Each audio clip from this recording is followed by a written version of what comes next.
Well, hello, YouTube family, and welcome back to Movies with Miss Brown. Today, we're going to be reviewing David. So, let's jump right in. All right, so this movie is rated PG, my file meter, where I tell you about nudity, profanity, blood, and gore. Very low, none. And I definitely wanted to make sure I did that because this is a kids movie. And oftentimes it seems like the G is creeping into the PG and the PG is creeping into like a PG-13, and you might have to cover your kids' eyes and cover their ears. I would say safely that for this movie, you don't have to worry about that, okay? It is a kids movie. All right, let's give credit where credit is due. This is distributed by Angel Studios, directed and written by Phil Cunningham and Brent Dawes, written by Kyle Portbury. Let's get to our actors and actresses. We've got Brandon Engman. Forgive me if I mispronounce the name. He plays young David. We have Phil Wickman. He plays the adult David, and he's also singing, of course. And Miri Mesika, who's David's mother. And Adam Gold, he's King Saul. And then we have Hector. That's all I could find was Hector, who was playing Jesse's father. I thought that was weird. I looked on different sites and it just said Hector. So I guess he just goes by Hector. I don't know. Okay, so David is a follow-up from the 5-part mini-series Young David that Angel Studios does. All right, let's get right in. I've got some cons and some pros. I like to do the cons first because I want to leave you on a positive note. First off, I want to say, love Angel Studios, not throwing the baby out with the bathwater. I do hear people saying, Angel Studios is lost, they're gone. No. Love Angel Studios. Let's get that out of the way. All right, first, let's talk about character. This is a big deal, okay? We all know the story of David. It's been told all over the world. This is not something new, so this isn't spoilers or things of that nature. David, and got my Bible out here because character, and you'll understand why I'm making a big deal if the focus is about character.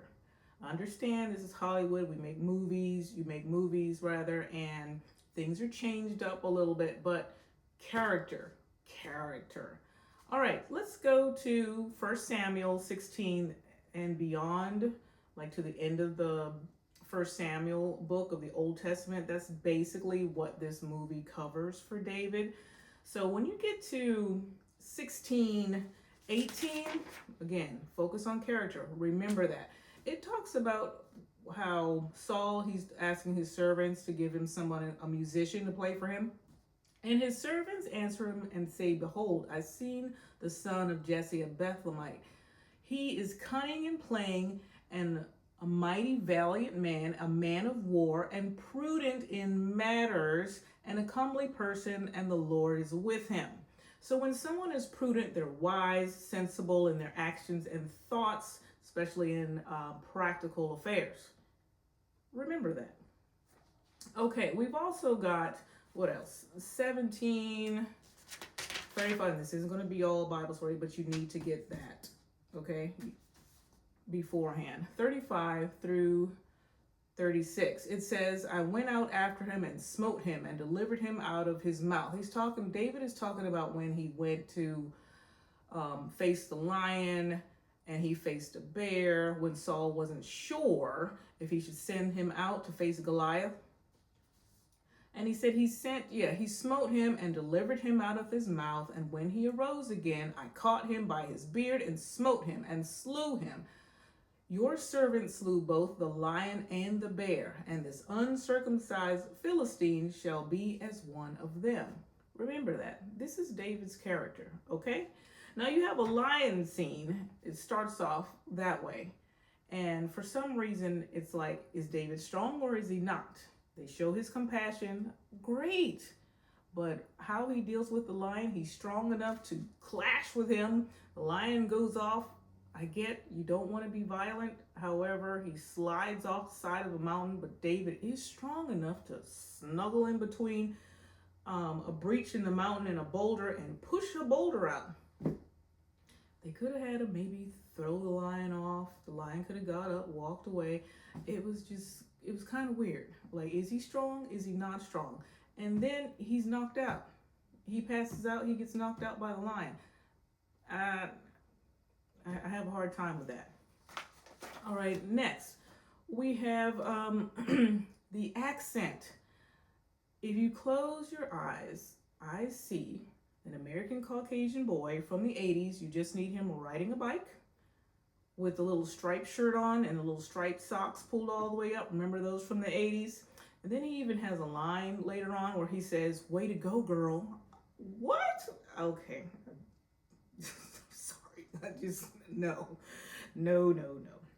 And it's really interesting because he's one of the only people, he's the main character, he doesn't have an accent. Everyone else, I believe, if I did not know, okay, you could be from that region. David, no, you're from the East Coast somewhere, in America. But I don't know. So, character, once again, remember that. Let's see, 3.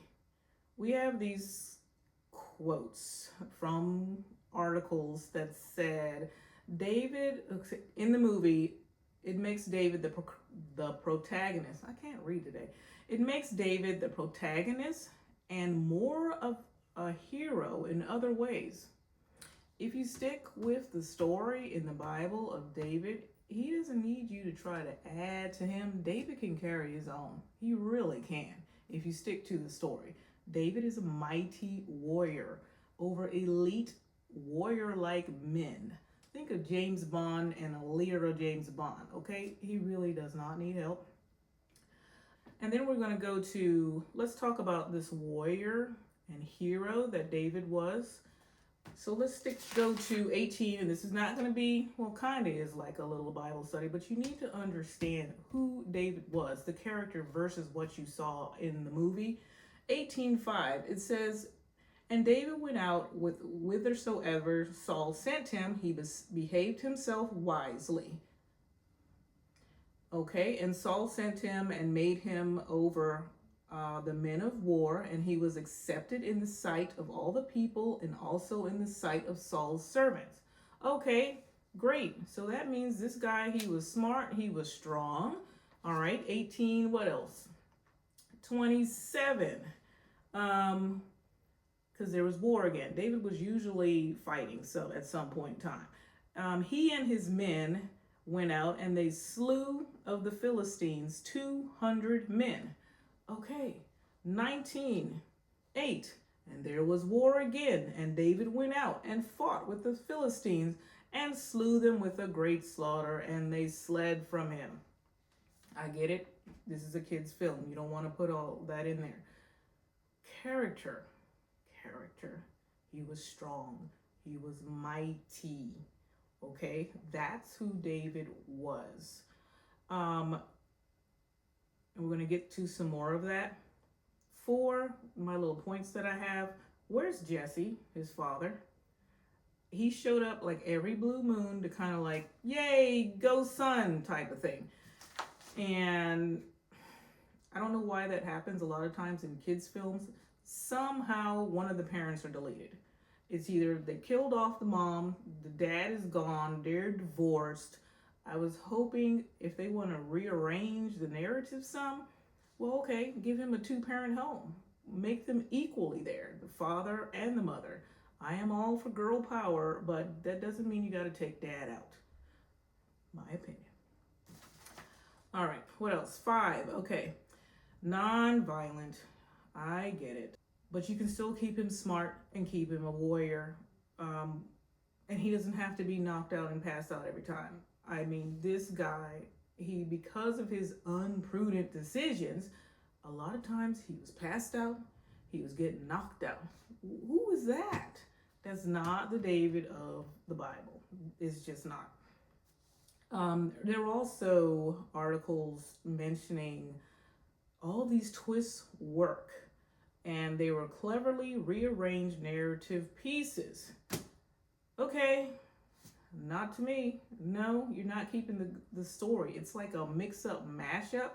He grows up, but then he doesn't grow up. He's never married, but you get that he's an adult, so they kind of fill in all of these different things. Like, well, you couldn't show him being married.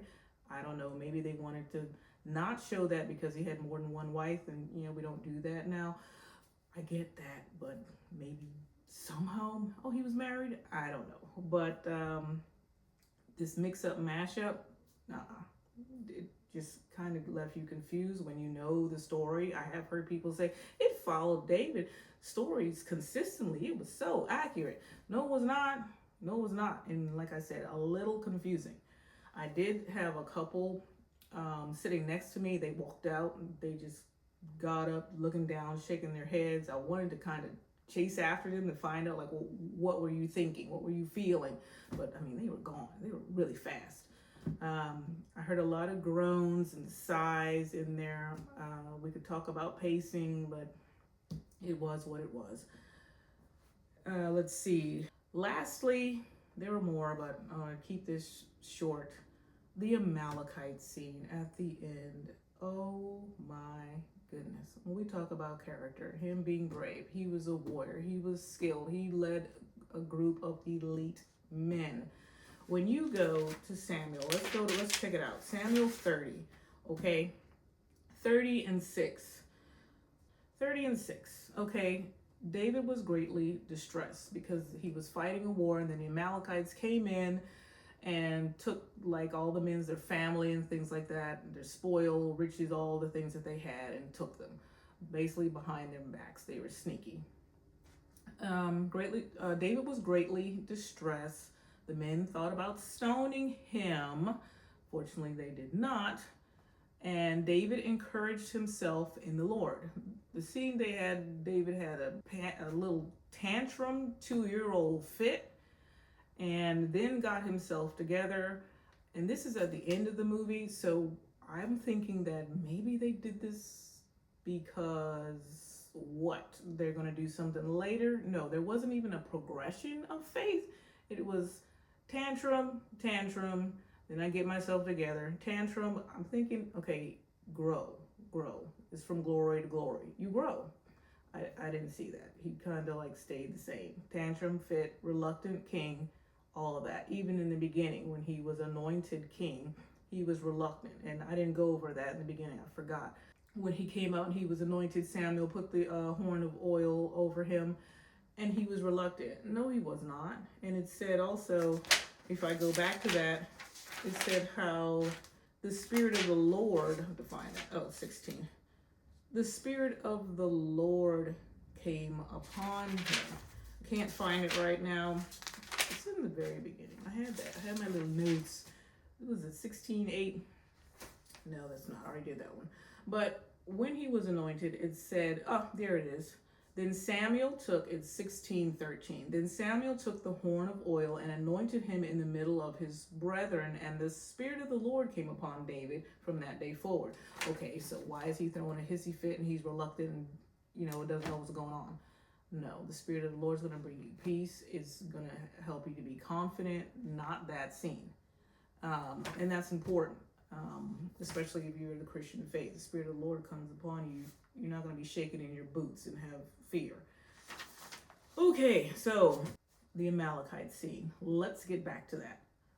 So the Amalekites come, take everything like I said. So he's inquiring of the Lord. They want to stone him. He's freaking out. He goes in, okay. David goes into the camp by himself. What? And then gets clunked over the head. You think so? And is strung up on a tree by the Amalekites. What? This is not the characteristic of a mighty warrior, someone who is prudent, wise, and sensible in his thoughts and actions, and behaves himself wisely. No, and he's basically like a general. Who's going to do that? No. That's why I said I was thinking of a maybe faith and wisdom progression, but not in this film. So David walks into the camp by himself, and that's what happened, and rightly so. And instead of David recovering all, like the story says, when you go to chapter 30 and 17, and David smote them from twilight into evening with 200 men, was it 200 or 400 men? And David recovered all that the Amalekites had carried away. And he rescued his wives. I know they didn't put the wives in. Okay. And there was nothing lacking to them, neither of the small or the great, or his sons and daughters. And David recovered all. And then on top of that, because David was a giver, he also gave presents from the spoil to other people that had helped him along the way. Not in this version. The people basically stood up for themselves, got knocked down, and then got back up again. But they basically rescued them. And then a group of motley crew people came, not mighty men, came and sort of rescued David. They rescued themselves. And next thing you know, once again, David's waking up. And his brother puts the kingly robe on him. I don't know what's going on. This is really a mix-up, mashup of the stories of David's life. To me, this should have been maybe more like David the musician, non-prudent and reluctant king, but not the David of the Bible, because so many people are familiar with this story. So I'm not sure why they handled it like this. Okay, I think that's enough for the cons. Let's get into the pros, okay? All right, they kept the description of David being ruddy with a beautiful countenance, goodly to look at. So they didn't make him scruffy, unkempt, or have like those teenage rebellious attitudes, because that's not David. So I'm glad they kept that. Singing. The singing was phenomenal. Why? Well, number one, it was Phil Wickman. I don't know if you're familiar with Phil Wickman. Not here to promote him, but awesome. And once I did a long time ago, showing the people. Phil Wickman, look at that, he was younger. It was a long time ago. I had to do a press kit for a festival that I worked at. But yeah, Phil Wickman, phenomenal singer, phenomenal. So you know that you're getting some good stuff when you hear, when he's in it. And the other singer, Miri Mesika, not familiar with her, but oh my goodness, what a beautiful voice she has. The singing was phenomenal. So I'm glad they kept that part, as David being a skilled musician, and they used someone with such an immaculate voice. So kudos on that. I also like the fact that they sang songs in Hebrew and in English. And I do agree with many others when they talked about how the animation was impressive, because oftentimes, and it hasn't been so much lately, but oftentimes when you see Christian faith-based films, the animation is like they're very behind. So it was nice to see this animation. It was really good. It was really good. The violent scenes were understood. There was a time when they showed King Saul's character when he got rid of the priest for helping David, and you just see a knife come up, and then that's it. Okay, understood. So I'm not sure why they couldn't have stayed more truthful to the story when it came to the lion and the Amalekites and a bunch of other stuff. But that's what they did. Yep. So like I said, not sure why they did that. The mother, it was obvious she was definitely the glue of the family. But as I said before, I don't know why you had to throw the dad out and have him come in once every blue moon. I'm all about girl power, but if you're going to do that, to me, just put them both in equally. It's okay. They had a little sister in there, or a cousin, but she was so adorable, so cute. She kind of stole the scenes when she was in there. I'm not sure what her character name was again, but she was cute. I harped on character a lot, because if you don't have that based on a story that it's from, you got a different person. And it reminded me of when I was watching it at the second audition I ever did, and it was from a Streetcar Named Desire, and I played Blanche. So I came in with this power suit and this suitcase, and I didn't even get on the stage good. And the director said, "That's not Blanche." So, and I thought about it, and because he said we're sticking to the story, so I did my little turnaround because I'm method acting trained, so you understand what I mean when I said I did my little turnaround, and I became Blanche and threw myself, sobbing or whatever, on the couch, and became Blanche because I kept her character. I did not change it to make her some power woman, and I'm going to tell you Stan and Stella off or whatever it is, and this is how it goes. That's not Blanche. Once again, David was not this fearful, reluctant, non-prudent, I'm going to sing a battle to you and fight type of person. That's just not David. That's not who David was. You can keep the clothing of a person, but you want to stay true to the character. And to me, like I said, it was very wanting. So if you go see it, well, just remember those points. Now it's time to grade. So with that, is it ticket worthy? Did they give us what they said? So you go out and spend your precious time and or money, or should you just wait and stream it? The genre is biblically based, faith-based, musical, adventure, comedy, drama. Did they give that to us? Yes, but how did they deliver it? I would say a C. A C for character or lack thereof. So, yeah, we're giving David a C. A C. So, should you, though, go out, got my bucket, go out and buy what? The tickets, the popcorn, we got the soda, we got the candy, we got the merchandise. Where was the merchandise? I really don't like it that often when it comes to like faith-based Christian movies, where's the merchandise? I was looking for maybe, I don't know, a stuffed animal David, a stuffed animal, or not stuffed animal, like a stuffed toy sword or something like that, a shield, King Saul, somebody. The mom, sippy cup, something. But oftentimes, I don't see it. There was a lot of SpongeBob stuff everywhere because it was kids' movies, but don't see it. I think we gotta get better with that.